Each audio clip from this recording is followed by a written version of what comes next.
Memenuhi Jakarta International Stadium hanya untuk satu tujuan. Memberikan kebermanfaatan dan memberikan kepastian kepada semua.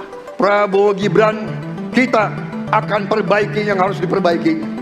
Kita akan tegakkan apa yang perlu ditegakkan. Kita ingin membangun Indonesia yang hebat dengan SDM yang unggul. Seorang capres dan cawapres bisa terpilih menjadi pemimpin sebuah negara karena rakyat berharap dan yakin memilih kandidat mereka yang akan membawa negaranya menjadi yang lebih baik. Negara yang cinta damai, bebas kemiskinan, kelaparan, dan pengangguran. Yang menjadi pertimbangan rakyat adalah apakah setiap calon yang akan menjadi pemimpin bangsa ini bisa mengusung amanat atau bahkan memiliki motif tersendiri dan hanya mencari keuntungan dalam berpolitik. Welcome to Conspiracies. Konspirasi teoris.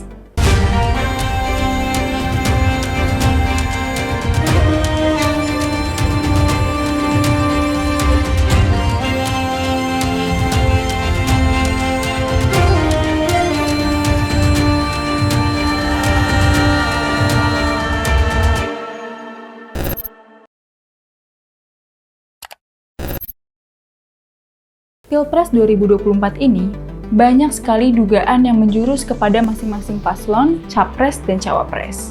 Tentang adanya politik berdinasti dan rekayasa dalam berpolitik. Terlepas dari itu semua, apakah ada yang diuntungkan? Ketika salah satu paslon terpilih dan menjadi pemenang, maka yang diuntungkan adalah partai yang mendukung di belakang mereka. Selain itu, mereka adalah pion dan ujung tombak dari beberapa negara yang mendukung, yang nantinya bisa berpengaruh dari sektor ekonomi dan perdagangan dunia. Mengapa demikian? Karena sumbangsi Indonesia lumayan berpengaruh buat negara-negara lain. Misalnya dari minyak buminya, tambang, rempah-rempah, dan sandang pangan. Dalam Pilpres ini, ketiga calon capres dan cawapres masing-masing memiliki dukungan dari negara lain. Kita nggak pernah tahu di belakang rakyat seperti apa, dan yang terekspos seperti apa. Diduga terdapat konspirasi 3 negara yang mendukung Pilpres 2024 ini, dengan embel-embel perjanjian impor-ekspor yang terus berjalan. Cukup menarik ya untuk kita bahas. Media asing kembali menyoroti peta perpolitikan dalam Pilpres Indonesia 2024. Amerika Serikat tengah mempersiapkan revolusi warna di Indonesia. Media terkemuka asal Inggris The Economist belum lama ini mengeluarkan pantauan beberapa survei Capres 2024. Selama berlangsungnya pemilu ini, kerap terdengar kabar bahwasanya ketiga negara yaitu Amerika Serikat, Singapura, dan Tiongkok gencar mendukung ketiga capres dan cawapres. Paslon nomor urut 3 digadang-gadang telah didukung oleh Tiongkok dalam Pilpres 2024 ini. Alasan yang utama adalah selama Ganjar menjadi Gubernur Jawa Tengah, dia telah berhasil mempersatukan etnis di Indonesia. Selain itu, Ganjar Pranowo dan Mahfud MD mempunyai visi mempersatukan bangsa. Alasan itulah yang membuat Tiongkok mendukung paslon nomor urut 3. Karena Ganjar adalah sosok orang yang tegas, cerdas, dan sangat tegas terhadap intoleran juga ya. Saya pribadi dan juga teman-teman Berindo dengan etnis Tionghoa yang ada di Kabupaten Tionghoa Kalimantan Barat serta Sekjen PDI Perjuangan Hasto Kristianto. Dukungan diberikan karena Ganjar dianggap berhasil menjadi Gubernur Jawa Tengah dengan mempersatukan berbagai etnis di Indonesia. Kenapa hanya Tiongkok? Kenapa Amerika Serikat dan Singapura tidak ikut mendukung? Alasannya cukup simpel.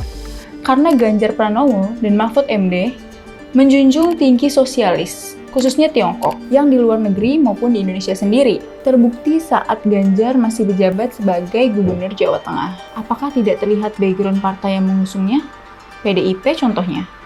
Singapura itu ingin negaranya hidup 1000 tahun. Kalau Tiongkok dan Paman Sam, dia cuma memerlukan sumber daya alam, jadi kecil. Jadi Amerika tuh harus kontrol currency, kontrol energi, dan kontrol food. Itu kuncinya Amerika untuk menjadi negara superpower.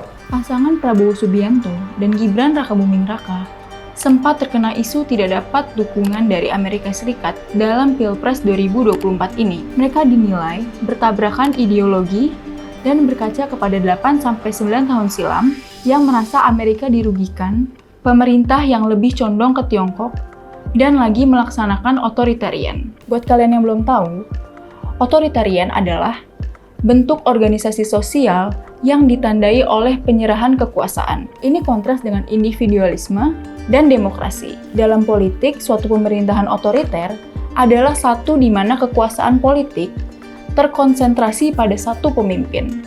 Kabar itu pun ditepis langsung oleh Prabowo Subianto dalam jumpa persnya. Kita hubungannya sangat baik sama Tiongkok. Kita saling menghormati, kita sudah ada saling pengertian. Itu pun saya sampaikan di Amerika Serikat, kita sangat bersahabat sama Tiongkok. Kita juga sangat menghargai Amerika Serikat. Kita juga bersahabat sama Rusia. Posisi Indonesia sangat jelas. Kita adalah non-aligned, kita adalah non-blok, kita adalah bersahabat semua negara. Berbeda dengan paslon nomor urut 1, Anies Baswedan dan Caimin, Anies memiliki riwayat pendidikan di Amerika Serikat. Mengambil S2 di Universitas Maryland pada tahun 1997 dan S3 di Northern Illinois pada tahun 1999. Politisi senior, Zulfan Linden, juga pernah mengatakan bahwa Anies Baswedan yang kini dipercaya sebagai Golden Boy Amerika Serikat, kemudian Anies sebagai Gubernur DKI Jakarta nggak pernah kunjungan ke Rusia dan Cina. Berarti Amerika Serikat memang melihat dia the second Golden Boy-nya aja. Sejauh ini belum diketahui apakah Anies atau Caimin yang memiliki riwayat atau potensi hubungan dengan Tiongkok. Yang paling menarik adalah potensi Anies yang dicitrakan sebagai presiden muslim yang moderat. Ya, itulah yang namanya berpolitik ya. Banyak banget pendukung di belakang dalam karir seseorang.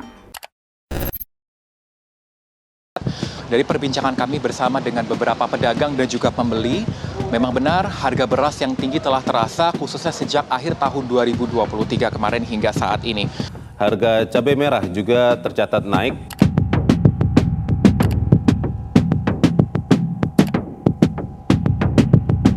Dalam Pilpres 2024 ini, banyak sekali konspirasi tiba-tiba yang tidak disangka-sangka. Mungkin ini berpacu kepada mafia yang memanfaatkan kesempatan ketika Indonesia sedang aktif dan sibuk dalam Pilpres. Sering digadang-gadang, efek dari Pilpres 2024 ini adalah naiknya sembako atau bahan pangan yang terus melonjak tinggi. Diperkirakan, inflasi saat ini naik menjadi 2,28%, yang sebenarnya terbilang cukup stabil dan terkadang bisa naik seketika. Kita bisa ambil contoh dari harga cabai rawit, dari Rp33.000 naik menjadi Rp69.150 per kilogramnya. Sedangkan di lapangan sendiri, naik menjadi Rp80.000 yang semulanya Rp70.000 per kilogramnya. Nggak bisa kebayang ya, jenis-jenis sembako yang lain seperti telur, beras, dan sebagainya. Apakah ada konspirasi tersendiri? Kita semua nggak pernah tahu. Apakah politik tersendiri yang bisa mengendalikan hal tersebut? Untuk harga yang mengalami kenaikan hari ini ada gak sih Mas Yadi? Ada, banyak kok. Sekarang di kayak cabai-cabai itu naiknya tinggi banget gitu kan. Dari tadinya ya kisaran 10 ribuan lah ya, 10 sampai 5 ribu. Tapi ada kemungkinan lagi katanya sih naik lagi. Harga daging ayam potong dijual dengan harga Rp53.000 per kilogram. Sebelumnya harga daging ayam ini dijual di harga Rp40.000 per kilogram. Semua rakyat Indonesia mengharapkan pemimpin yang bisa mensejahterakan rakyatnya. Bebas dari kemiskinan, kelaparan, dan tunjangan pendidikan. Permintaan rakyat cukup sederhana.